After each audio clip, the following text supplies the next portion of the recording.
Капсульні білет-туманки, 3-дюймові, огляд для клієнта. Кому цікаво, робіть закладки.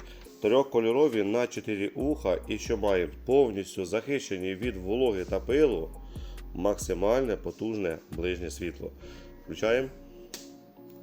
Маємо перший режим 5500 кельвінів, другий 3000, саме на мокру погоду, і 4300. Друзі, хто хоче так само, звертайтесь, у багатьох ближній буде гірше, ніж ваша туманочка. Автосвітло, Біла Церква. Ось телефончик, пошта працює по всій Україні.